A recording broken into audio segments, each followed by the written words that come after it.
नमस्कार दोस्तों, कैसे हैं आप सब। इम्पॉर्टेंट गवर्नमेंट स्कीम्स में आपका स्वागत है। इस वीडियो में हम डिस्कस करेंगे वो सारी गवर्नमेंट स्कीम्स जो कि न्यूज़ में रही हैं और हमारे एग्ज़ाम पॉइंट ऑफ व्यू से काफ़ी इम्पॉर्टेंट है। ठीक है, तो पहली जो न्यूज़ है it is about the graphene innovation centre. ठीक है, सो बेसिकली जो ग्राफीन इनोवेशन सेंटर है तो इसके रिगार्डिंग क्या न्यूज़ है देखते हैं। First is the Kerala government has announced that the country's first graphene innovation center would be come up in the Thrissur, Kerala. तो बेसिकली केरल में इंडिया का जो पहला ग्राफीन इनोवेशन सेंटर है उसका उद्घाटन किया जाएगा इन द थ्रिशूर, केरला। ठीक, कुछ बातें कर लेते हैं इसके बारे में। The state government would provide the basic infrastructure for the project, यानी कि जो स्टेट गवर्नमेंट है केरल की वो जो भी बेसिक इंफ्रास्ट्रक्चर है for the graphene innovation centre उसको प्रोवाइड कराएगी। And the centre would help the attract the investor to develop the graphene products. तो ग्रेफाइन प्रोडक्ट्स के डेवलपमेंट में ये क्या करेगा, हेल्प करेगा।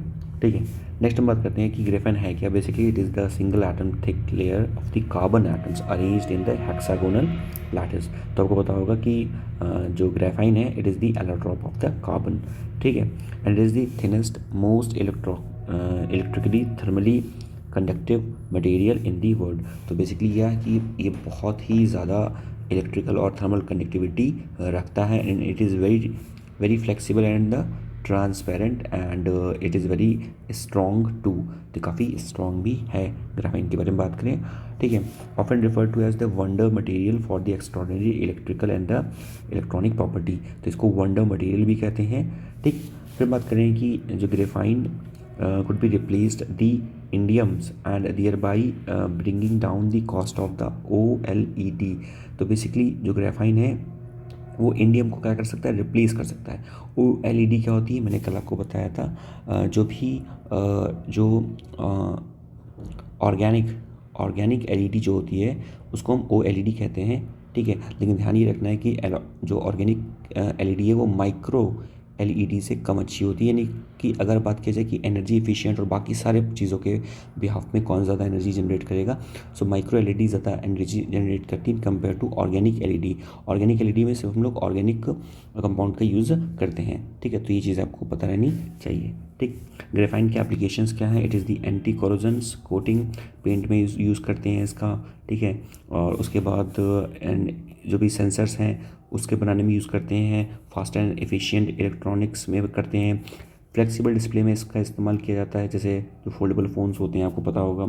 एंड बेसिकली जो सोलर पैनल्स हैं और फास्ट डीएनए सीक्वेंसिंग में भी इसका उपयोग करते हैं और किसी की ड्रग डिलीवरी में भी ग्रेफाइन का उपयोग करते हैं। नेक्स्ट हम बात करें एडिटिव मैन्युफैक्चरर्स। तो मिनिस्ट्री ऑफ जो इलेक्ट्रॉनिक और information technology that is the MeitY ने पब्लिश किया था the national strategy on the additive manufacturing. तो बेसिकली एडिटिव मैन्युफैक्चरिंग है क्या, ये एक प्रोसेस है जिसकी हम लोग क्या करेंगे, 3 डायमेंशनल ऑब्जेक्ट को बनाएंगे from the computer aided design. ठीक है, और जिसमें जो तरीका होगा by adding the materials layer by layer, यानी कि जो हम लोग 3D एनिमेशन जो चीज़ होती है, ठीक है, उसी के या 3D प्रिंटिंग जो चीज़ होती है उसी के तर्ज पर हम इसको बनाएंगे, जिसमें हम लोग लेयर बाय लेयर करके एक 3 डायमेंशनल ऑब्जेक्ट बनाएंगे from the computer aided design. इसी को हम लोग क्या बोल रहे हैं, इसी को हम लोग बोल रहे हैं एडिटिव मैन्युफैक्चरिंग। ठीक है, तो एडिटिव मैन्युफैक्चरिंग में क्या है, बेसिकली जो इसकी डिटेल्ड प्रोसेस है, हमने जैसे बताया कि पहले हम एक कार्ड बनाएंगे। ठीक है, फिर उसके बाद जो भी सॉफ्टवेयर या प्रोसेस जो पूरा होगा उसके थ्रू करते करते then at the last will going to have the 3D object. ठीक है, एडिटिव मैन्युफैक्चरिंग जो है इसके इनिशिएटिव्स क्या क्या, इसके लिए कौन कौन से इनिशिएटिव्स लिए गए हैं इंडिया में। National institute of electronics and information technology जो है औरंगाबाद में, ठीक है, इसको इस्टेब्लिश किया गया था 3D प्रिंटिंग मैन्युफैक्चरिंग लैब। तो 3D प्रिंटिंग मैन्युफैक्चरिंग लैब को national institute of electronics and information technology Aurangabad में इस्टेब्लिश किया गया था।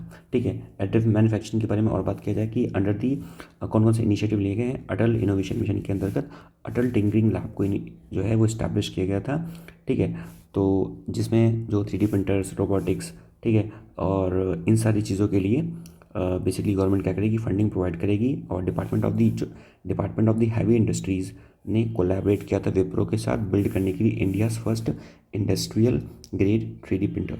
तो ये आपको पता होना चाहिए कि इंडिया का जो पहला जो भी इंडस्ट्रियल ग्रेड 3D प्रिंटर है वो डिपार्टमेंट ऑफ हैवी इंडस्ट्री और विप्रो के कोलैबोरेशन से उसको इस्टेब्लिश किया गया था। ठीक है, नेक्स्ट बात करें कि national strategy for the additive manufacturing. ठीक, ये है, इसमें एम किया गया था इंस्पायर करने के लिए दी इफ़ेक्टिव एडिटिव मैन्युफैक्चरिंग स्ट्रेटजी, जो कि बेसिकली हमारी जो इकोनॉमी है उसको क्या करेगी, काफ़ी सारा बेनिफिट करेगी और बेसिकली ये अपॉर्चुनिटीज़ को बढ़ाएगी और साथ साथ जो भी रिस्क हैं एसोसिएटेड और जो चैलेंजेस हैं उनको क्या करेगी, मिनिमाइज़ करेगी। ठीक है, और मेक इन इंडिया को ये इनकरेज करेगी। ठीक है, और इंडिया को बनाएगी global centre for the additive manufacturing development and deployment. ठीक है ना, and then the develop and safeguard the integrity of the India's additive manufacturing intellectual property. तो इंडिया की जो भी जो भी हम लोग चीज़ें यहाँ पर बनाएंगे, ठीक है, उनको इंटेलेक्चुअल प्रॉपर्टी राइट प्रोवाइड कराएगी। ठीक है, ताकि इंडिया का जो है वो एडिटिव मैन्युफैक्चरिंग का हब बन पाए। The next scheme is it is दी विज्ञान ज्योति स्कीम। ठीक है, सो विज्ञान ज्योति स्कीम क्या है, तो विज्ञान ज्योति प्रोग्राम इसको इम्प्लीमेंट किया गया था इन दी 100 स्कूल्स इन दी कंट्री। ठीक है, एंड बेसिकली ये सारे जो स्कूल्स हैं they are all are situated in the rural area. ठीक, इसका जो इनिशिएटिव था ये क्या करेगी, इनकरेज करेगी गर्ल्स को to take interest in the science. तो बेसिकली जो साइंस है जिसमें हम बात करते हैं स्टेम की, स्टेम का फुल फॉर्म क्या होता है, द साइंस टेक्नोलॉजी इंजीनियरिंग और मैथमेटिक्स। तो स्टेम के क्षेत्र में जो भी रूरल एरिया में जो भी स्कूल्स हैं उनको इनकरेज किया जाएगा कि आप स्टेम को बढ़ावा दें। ठीक है, जिसमें विज्ञान ज्योति जो स्कीम है ये असिस्टेंस प्रोवाइड करेगी। ठीक है, इसको लॉन्च किया गया था by the department of the science and technology to create a level playing field for the meritorious girls to pursue the STEM. यानी कि जो मेरिटोरियस गर्ल्स हैं जो रूरल एरिया में वो भी लेवल प्लेइंग फील्ड पे आ पाएँ, इसके लिए विज्ञान ज्योति स्कीम को लॉन्च किया गया था। ठीक है, ये जो स्कीम्स हैं बेसिकली ये इंटरवेंशन करेगी right from the schools and like that is जो भी 9th स्टैंडर्ड से जो लोग हैं टिल PhD लेवल, और इनक्रेज करेगी गर्ल्स को कि वो इस स्टेम की टेक्नोलॉजी, स्टेम की फील्ड में अपना जो करियर है उसको परस्यूट करें। ठीक है, कौन कौन सी एक्टिविटीज़ की जाएंगी स्टेम के अंतर्गत, जैसे बेसिकली जो साइंस कैंप है उसको ऑर्गेनाइज़ किया जाएगा, कुछ लेक्चर्स को, क्लासेस को ऑर्गेनाइज़ किया जाएगा, काउंसलिंग की दी जाएगी स्टूडेंट्स को, पेरेंट्स को दी जाएगी, इंटरेक्शन किया जाएगा बिटवीन दी जो भी रोल मॉडल हैं उसके साथ। ठीक है, टिंकरिंग एक्टिविटीज़ की जाएगी, विजिट किया जाएगा जो भी नॉलेज पार्टनर्स हैं, और रिसर्च लैब बनाई जाएंगी ताकि ताकि उन लोगों को अच्छे से एक्सपोजर मिल सके। ठीक, और कौन कौन से इसके इम्प्लीमेंटिंग पार्टनर हैं, तो दी जो नवोदय विद्यालय जो समिति है that is the NVS, it is an autonomous organisations हैं of the ministry of education, जो कि क्या कर रही है, इम्प्लीमेंट कर रही है विज्ञान ज्योति स्कीम को। ठीक है, फिर हम बात करते हैं विज्ञान सर्वत्र पूज्यते।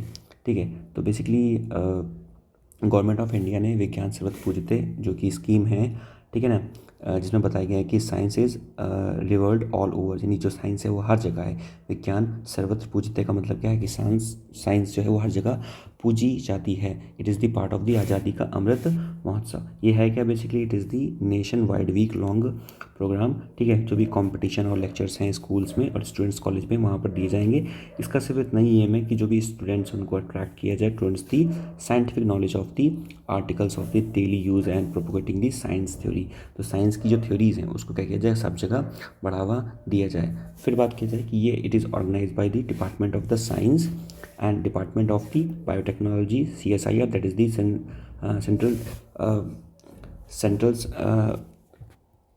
Centre for scientific and industrial research DRDO and other जो भी मिनिस्ट्रीज़ हैं उसके अंतर्गत। ठीक है, तो बेसिकली ये क्या है, गवर्नमेंट ऑफ इंडिया की स्कीम्स है और it is in the collaboration with the ministry of culture.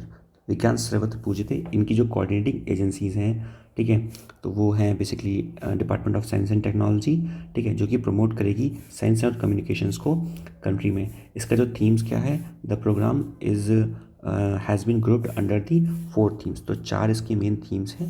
जो पहला थीम्स है वो बात करता है कि हिस्ट्री ऑफ द साइंस और टेक के बारे में। सेकेंड थीम्स जो है वो बात करता है the milestone of the science and tech के बारे में। थर्ड जो थीम है ये बात करता है इट इज़ दी स्वदेशी पारंपरिक इंटरवेंशन एंड दी इनोवेशन के बारे में। और जो फोर्थ स्कीम है it is the transforming India के बारे में बात करता है कि 25 साल में हम इंडिया के साइंस सेंटर को क्या करेंगे, ट्रांसफॉर्म करेंगे। The next is the national super computing mission. ठीक है, आपको इसके स्कीम के बारे में काफ़ी हद तक पहले से पता होगा। नेशनल सुपर कंप्यूटिंग जो मिशन है, ठीक है, इसकी बात की जाए तो इसमें बेसिकली 4 न्यू सुपर कंप्यूटर्स को हम इंस्टॉल करेंगे। इंस्टॉल किया है हमने since July 2021 at the IIT Hyderabad, ठीक है, मोहाली, और उसके बाद CBSE बैंगलोर और IIT कानपुर। जो नेशनल सुपर कंप्यूटर मिशन था इसको हमने लॉन्च किया था 2015 में, जिसका एम था कि जो भी नेशनल एकेडमिक्स और रिसर्च और डेवलपमेंट की जो फील्ड्स हैं वहाँ पर हम बेसिकली और ज़्यादा प्रोग्रेस करेंगे ताकि हमारी जो कंप्यूटेशन जो की कैपेबिलिटी है वो बढ़ सके through the national super computer mission, जो भी सुपर कंप्यूटर्स हैं उसकी वजह से। ठीक है, जिसमें हमने 70 हाई परफॉर्मेंस कंप्यूटिंग फैसिलिटीज़ को इंस्टॉल्ड किया है, जिसका revenue cost near about 4500 crore रहा है पिछले 7 सालों में। Okay, so next is the implementation of the national supercomputing mission is the jointly steered by the Ministry of Electronics and Information Technology और Department of the Science and Technology, ठीक है, and CDAC, that is the Center for Development of Advanced Computing and ISSC Bangalore. तो इन सब का क्या है, joint collaboration है in the national super computing missions. फिर हम बात करते हैं कि बेसिकली ये जो फीचर्स क्या हैं कि बेसिकली ये क्या करेगा, इम्प्रूव करेगा the number of the super computers own by the India. जितने भी नंबर ऑफ सुपर कंप्यूटर्स हैं हमें उन नंबर्स को क्या करना, बढ़ाना है। ठीक है, तो यानी कि जो नए सुपर कंप्यूटर्स को हम इंट्रोड्यूस करेंगे, we will introduce them under the national super computing missions. तो ये कहीं ना कहीं क्या करेगा, बेसिकली नेशनल जो नॉलेज नेटवर्क है उसके साथ ये ग्रिड करेगा। ठीक है, the super computers will also be networked on the national supercomputing grid over the national knowledge network. National knowledge network connects the academic institution and R&D labs over the high speed networks. तो जो भी national knowledge network है वो academic institution और R&D जो labs हैं, ठीक है, उसको कहीं ना कहीं क्या करेगा, कनेक्ट करेगा over the high speed network. फिर बात करते हैं नेशनल सुपर कंप्यूटिंग मिशंस के बारे में और चीज़ के बारे में कि under the national super computing missions तो बेसिकली 20,000 जो स्किल्स पर्सन हैं उनको नेक्स्ट 5 ईयर में उनको इक्विप्ड किया जाएगा they handle with the complexity of the super computer, यानी कि जो कॉम्प्लेक्सिटी ऑफ सुपर कंप्यूटर्स है उसको चलाने का जो प्रोसेस है उस उन चीज़ों से इंट्रोड्यूस किया जाएगा। लगभग जो 20,000 स्किल्ड पर्सनस होंगे। ठीक है, तो इतनी चीज़ें यहाँ से आपको पता होनी चाहिए। नेक्स्ट हम बात करते हैं draft India data accessibility and the use policy 2022।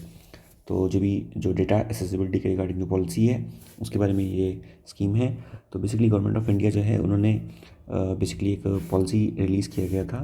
The name of it was the draft India data accessibility use policy 2022, जो इन्हेंस करेगा access quality and the use of the data. ठीक है ना, और basically in the line with the current जो भी emerging technologies हैं, इस जो भी इंटरनेट ऑफ थिंग्स हैं उसके रिगार्डिंग। ठीक है, मेकिंग डेटा ओपन, तो बेसिकली जो ऑल डेटा कनेक्टेड है, जनरेटेड है, स्टोर है, तो जो गवर्नमेंट मिनिस्ट्रीज़ हैं, डिपार्टमेंट हैं, will be open and shareable sparing certain exceptions. तो ये क्या करेंगी, जो भी डेटा है तो उसको क्या करेंगे, ओपन प्लेटफॉर्म में ओपन एक्सेस प्रोवाइड करेंगी अंडर दी दिस पॉलिसी। ठीक है, इंडिया का इंडियन डेटा ऑफिस की अगर बात किया जाए तो ये क्या है, constituted by the ministry of electronics and information technology. वही क्या करेगा, स्ट्रीमलाइन करेगा, कंसोलिडेट करेगा डेटा को, एक्सेस को, और जो भी डेटा है उसको पब्लिक डोमेन में क्या करेगा, शेयर करेगा across the government and other stakeholders, यानी कि गवर्नमेंट और बाकी की जो स्टेक होल्डर्स हैं उसमें। इंडियन डेटा काउंसिल की बात की जाए, ये बेसिकली बनती है Indian data councils and the data officers of the 5 government department से इसका बेसिकली कंपोजिशन होता है। कॉमन डेटा की बात करें, कॉमन डेटा है क्या, basically all the state and the central government की जो बॉडीज़ हैं will have to compulsorily share data with each other to create the common searchable database. क्या है अभी क्या कि सारा जो भी गवर्नमेंट की जो इंस्टीट्यूट है सब अलग अलग है, अगर सब लोग अपने साथ क्या करें, सब लोग डाटा को शेयर कर देंगे तो जो ट्रांसमिशन ऑफ डेटा होगा वो ईजी हो जाएगा, जिसकी वजह से सेंट्रलाइज एक डेटाबेस बन पाएगा। ठीक, monetization of the database have that have undergone value addition could be monetized by the government। तो बेसिकली क्या है कि जब डेटाबेस एक वैल्यू एडिशन से जाएगा, ठीक है, यानी कि जब कई सारी डिपार्टमेंट से डेटा एक सेंट्रलाइज्ड एजेंसी में जाएगा तो उसके बाद उसको मोनेटाइज भी कर सकते हैं, यानी कि अगर किसी को डेटा चाहिए तो उसके लिए गवर्नमेंट को उसको पे भी करना पड़ेगा। तो इस तरह की चीज़ें भी जो होती हैं वो यूज़ में आ सकती हैं। Stakeholders like the startups and जो भी इंटरप्राइजेस हैं, इंडिविजुअल्स, रिसर्चेबल हैं, तो ये इस डेटा को क्या कर सकेंगे, एक्सेस करेंगे through the data licensing and the share and the valuations, और जो भी जो डेटा सिक्योरिटी की प्राइवेसी के नॉर्म्स होंगे। कहने का मतलब है कि ये जो भी लोग हैं, रिसर्चर्स हैं, डेटा एनालिस्ट हैं, तो वो चाहें अगर तो उस डेटा को क्या कर सकते हैं, एक्सेस कर सकते हैं, ठीक है, थ्रू दी परमिशन। ठीक, data sharing tools will be provided to ministries and the department. उनके पास क्या एक डेटा शेयरिंग टूल होगा, ठीक है, जो क्या करेगा, जिससे वो डेटा शेयर कर सकते हैं और खुद उस डेटा को एक्सेस कर भी सकते हैं और दूसरे को भी शेयर कर सकते हैं।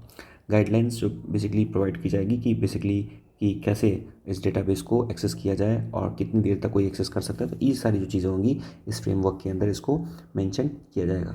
The next scheme is the inspire faculty fellowship scheme. Recipient of the inspire faculty fellowship जो है, it is basically working on the 2 dimensional semiconductor.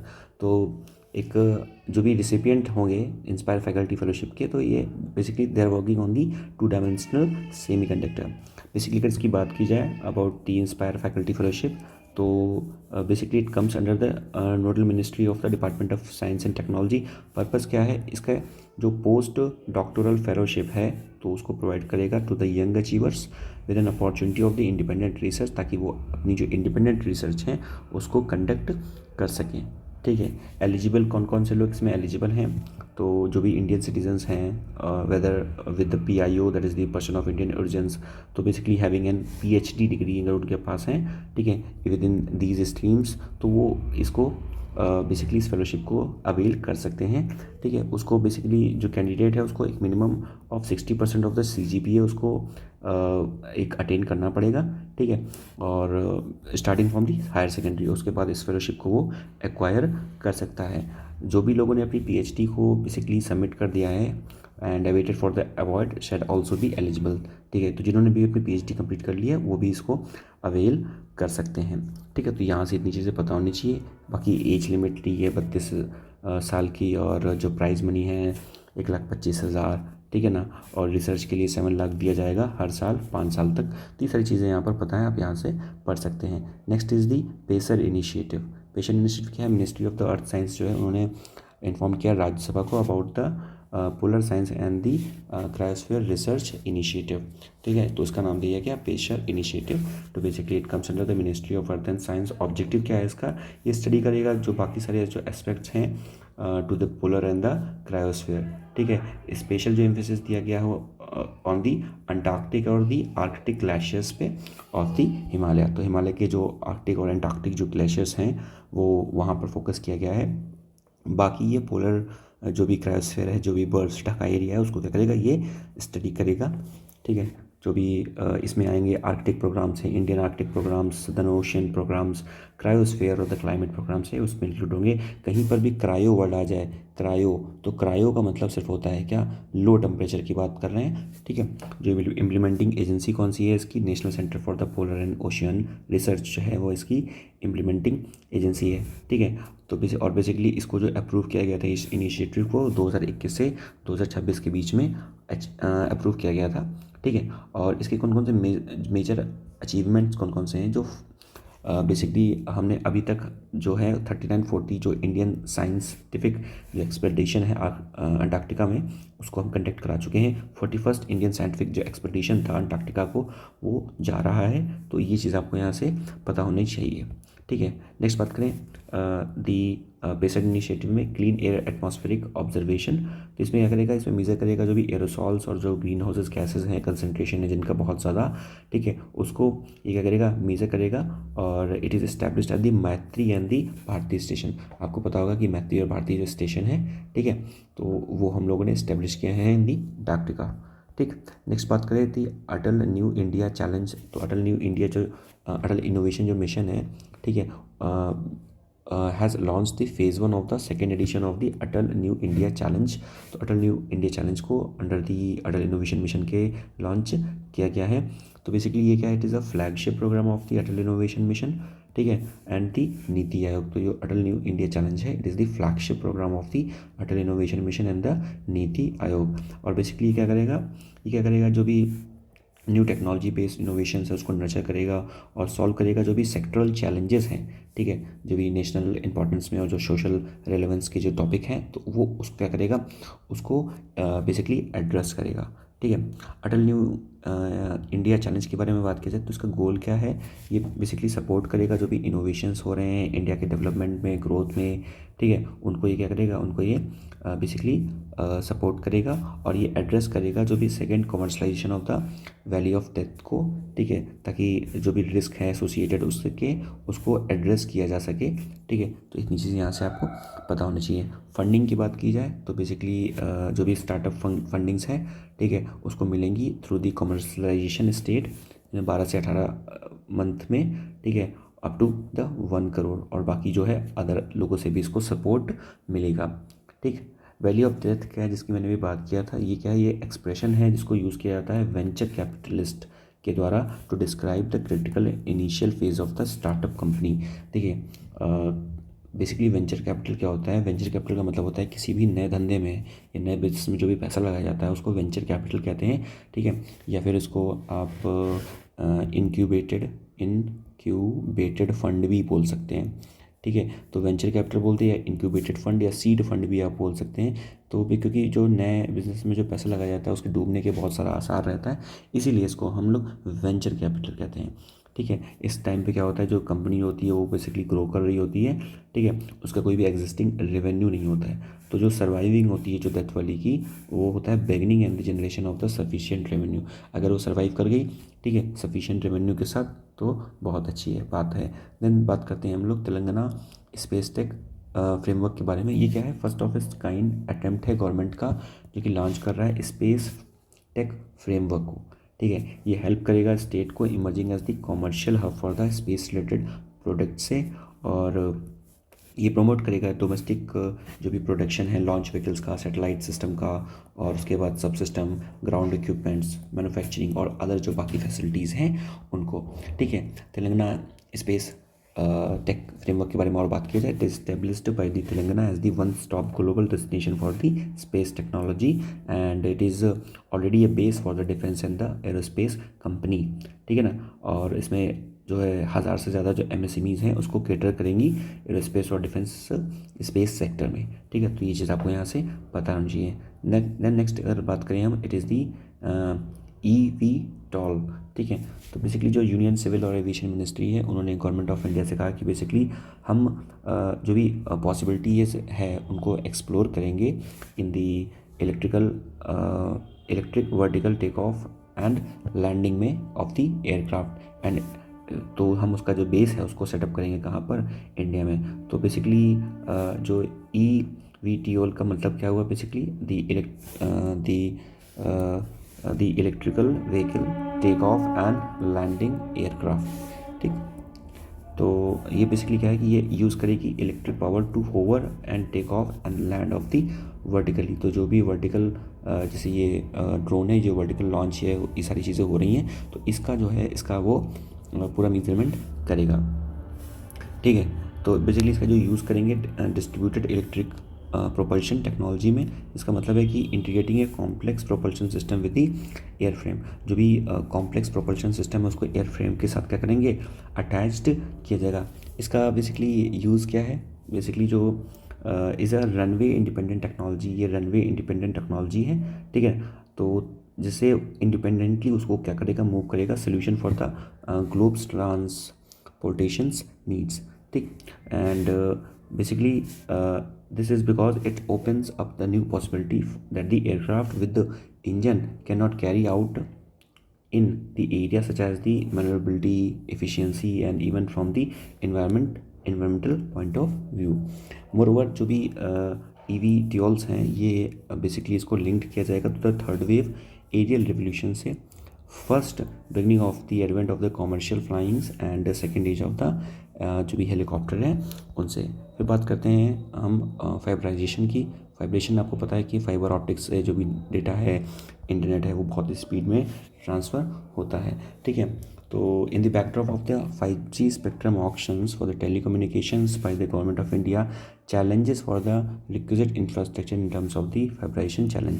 तो जब भी अगर हमें इंटरनेट को मूव करना है तो हमें क्या चाहिए, हमें एक अच्छा इंफ्रास्ट्रक्चर भी चाहिए, ठीक है। तो उसी की बात की जा रही है यहाँ पर फाइबराइजेशन के बारे में। तो ये बेसिकली है क्या, process of connecting the radio towers with each other via the optical fibre cable.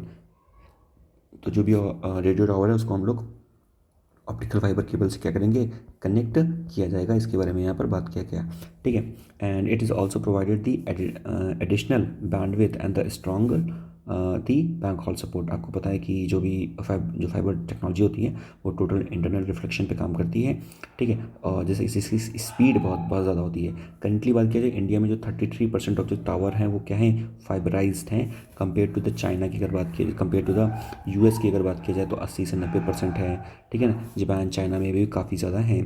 Transition to the 5G India needs and at least 60 times more fibre. तो अगर हमको इंडिया में पूरी तरह से जो 5G नेटवर्क है उसका अगर ट्रांजिशन करना है तो हमें बेसिकली पूरा नियर अबाउट 16% मोर फाइबर्स चाहिए जितना अभी इंस्टॉल्ड है, ठीक है। यहाँ पर जो फाइबराइजेशन का पूरा स्ट्रक्चर दिया हुआ है आप उसको यहाँ से देख सकते हैं। The next is the battery certification and the quality control, ठीक है ना। सो अब इसके बारे में बात किया जाए कि जो भी अभी देखा है कि जो भी बेसिकली इंस्टेंसेस बढ़ रहे हैं इलेक्ट्रिकल व्हीकल्स में, आग लग जाती है, ये सारी चीज़ें होती हैं। Centre has formulated a panel to formulate the producers on the battery certification and quality control. तो बैटरी सर्टिफिकेशन और क्वालिटी कंट्रोल का जो मुद्दा है वो सामने आता है, क्योंकि कई बार आपने देखा कि जो भी बैटरीज होती हैं कार की और स्कूटर की, उसमें क्या होती है, उसमें आग लग जाती है, ठीक है। रीज़न फॉर फायर में इंक्लूड अगर कोई मैन्युफैक्चरिंग डिफेक्ट्स रह गई है, एक्सटर्नल डैमेज है, चार्जिंग में कोई फॉल्टी चीज़ें हो रही हैं, ठीक है, या कोई सिस्टम मैनेजमेंट में कोई प्रॉब्लम है, तो ये रिजल्ट कर सकती है फायर रिस्क को। डिफरेंट टाइप ऑफ बैटरीज़ के बारे में बात किया जाए तो जैसे जो लिथियम आयन बैटरी है, सॉलिड स्टेट बैटरी है, निकल मेटल हाइब्रिड बैटरी है, ठीक है।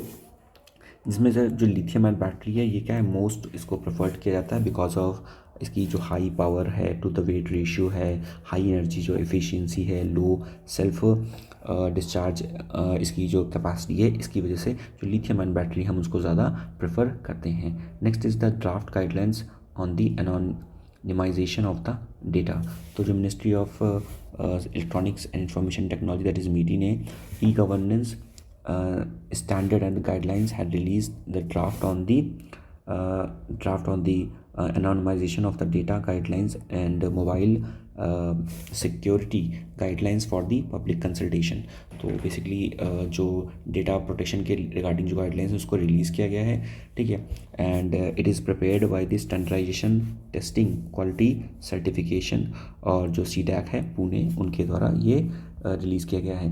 डेटा एनोनिमाइजेशन है क्या, बेसिकली ये क्या करता है कि रिमूव करता है और मॉडिफाई करता है जो भी डायरेक्ट और इनडायरेक्ट जो पर्सनली आइडेंटिफाइबल जो भी एट्रीब्यूट्स हैं, और बेसिकली एलिमिनेट करता है, सिग्निफिकेंटली रिड्यूस करता है जो भी आइडेंटिफाइबिलिटी है, यानी कि जो भी किसी का नाम जैसे यहाँ पे लिखा हुआ है, एड्रेस है, तो इन सारी चीज़ों को क्या करता है ये बेसिकली सिक्योर करके रखता है, ठीक।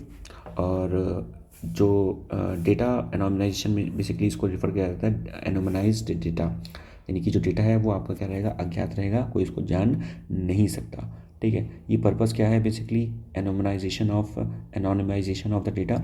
इसका जो पर्पस है जो भी प्राइवेसी प्रोटेक्शन है उसको इन्हेंस करा जाएगा, ठीक है, और डिपेंडेंट ऑफ द डेटा एनोमनाइजेशन के बारे में, और ये प्रोवाइड करेगा स्टैंडर्ड ऑपरेटिंग प्रोसीजर्स को, ठीक है, ताकि जो वेरियस गवर्नमेंट डिपार्टमेंट्स हैं, ठीक है, वो इसको इम्प्लीमेंट कर सकें और जो डेटा है वो क्या रह सके, सिक्योर रह सके, और ये चीज़ आपको पता होनी चाहिए, ठीक है। तो ये बेसिकली जो मोबाइल सिक्योरिटी है, मोबाइल की कम्युनिकेशन की सिक्योरिटी है, मोबाइल की सर्विस की सिक्योरिटी, हर तरह की जो सिक्योरिटी है, अकाउंट की ऑथेंटिकेशन की, कॉन्फिडेंशियलिटीज़ की, इंटीग्रिटी की, सबको क्या करेगा, सबको ये सिक्योर करेगा, ठीक है। तो बेसिकली इसमें अगर बात किया जाए कि इसको 3 कैटेगरी में इसने डिफाइन किया है मोबाइल सिक्योरिटी कंट्रोल मेजर्स को, जैसे पॉलिसी बेस्ड मेजर्स हो गया, टेक्नोलॉजी बेस्ड मेजर हो गया, और यूज़र ओरिएंटेड मेजर्स। कौन कौन सा, पॉलिसी बेस्ड, कोई पॉलिसी बन रही है, टेक्नोलॉजी बेस्ड, और उसके बाद यूज़र ओरिएंटेशन पर बेस्ड अगर इसकी बात की जाए। नेक्स्ट हम बात करते हैं किसकी, साइंटिफिक सोशल रिस्पॉन्सिबिलिटी की। डिपार्टमेंट ऑफ द साइंस और टेक्नोलॉजी ने बेसिकली पब्लिश किया हुआ था साइंटिफिक सोशल रिस्पॉन्सिबिलिटी गाइडलाइंस 2022। ये क्या है, साइंटिफिक सोशल रिस्पॉन्सिबिलिटी गाइडलाइंस 2022 में बताया गया है कि बेसिकली कहीं ना कहीं जो ethical obligation of the knowledge workers in all the field of the science and technology to the voluntary contribution their knowledge and the resources to the broad range of the stakeholders in the society। तो कहने का मतलब क्या है कि हम बात करते हैं कि जो भी हमारे पास जो साइंटिफिक डेटा है, जो टेक्नोलॉजी है, ठीक है, तो उसको बेसिकली हम लोग ब्रॉड रेंज में क्या कर सकें, हम लोग उसको शेयर कर सकें, ठीक है ना। तो सो दैट जो भी स्पिरिट ऑफ द सर्विस और जो कॉन्शियस है वो क्या कर सकेगी, रेसिप्रोकेट कर सकेगी। तो ये यहाँ पर बताया गया है, ठीक है। इसकी गाइडलाइंस में अगर बात करें, जो जितनी भी मिनिस्ट्री है सेंट्रल गवर्नमेंट की और स्टेट गवर्नमेंट की, would plan strategize their the scientific social responsibility accordings with their mandate, ठीक है। फिर उसके बाद every knowledge institution will develop the scientific social responsibility plans in the consultation with the anchor scientific institution, ठीक। तो उसके साथ मिलके क्या करेंगे, जो भी साइंटिफिक सोशल रिस्पॉन्सिबिलिटी उसको डेवलप किया जाएगा और जो कोड ऑफ कंडक्ट है उसको पूरा फ्रेम्ड किया जाएगा, ठीक। तो ये पता होना चाहिए। दूसरा, जो सारे एक इंस्टीट्यूट है वो पब्लिश करेगा एनुअल साइंटिफिक सोशल रिस्पॉन्सिबिलिटी की रिपोर्ट को भी क्या करेगा, पब्लिश करेगा, ठीक। और उसके बाद यहाँ से इतनी जाने की जरूरत है। नेक्स्ट हम बात करें कि आयुर्वेदा आहार प्रोडक्ट्स, जो मिनिस्ट्री ऑफ आयुष है और जो food safety standard authority of the India है, ठीक है, formed the regulation for the Ayurveda Aahar products. ये है क्या, it is the regulations have been drafted to ensure the production of the high quality Ayurvedic food products and aid in the expansion of the international market for the make in India product. तो make in India product के लिए हम लोगों को international market का access मिल सके, ठीक। की हाईलाइट क्या है, बेसिकली जो फूड सेफ्टी स्टैंडर्ड जो ऑर्गेनाइजेशन है उन्होंने बेसिकली आयुर्वेदा आधार रेगुलेशन रूल्स जो है 2022 इनको पब्लिश किया था, ठीक है, जो गवर्न करेंगे the manufacturing and the marketing of the Ayurveda Aadhaar product, ठीक है। फिर and the special logo has been design, ये आप इसका स्पेशल लोगो देख सकते हैं, ठीक है, for the easier identification and the reinforcing the quality of the Ayurvedic food products, ठीक है। तो इसके द्वारा आप जो आयुर्वेदिक फूड प्रोडक्ट्स हैं उसको क्या कर सकते हैं, ईजिली आइडेंटिफाई कर सकते हैं, ठीक।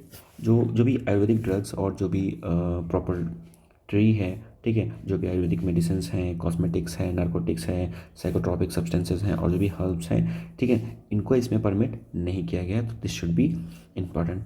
फांसी के बारे में बात किया जाए तो ये बताएगा कि it is the statutory body, the full form is the food safety standard authority of the India, statutory body जिसको इस्टेब्लिश किया गया था गवर्नमेंट ऑफ इंडिया के द्वारा under the ministry of the health and family welfare under the food security standard act of 2006, ठीक है।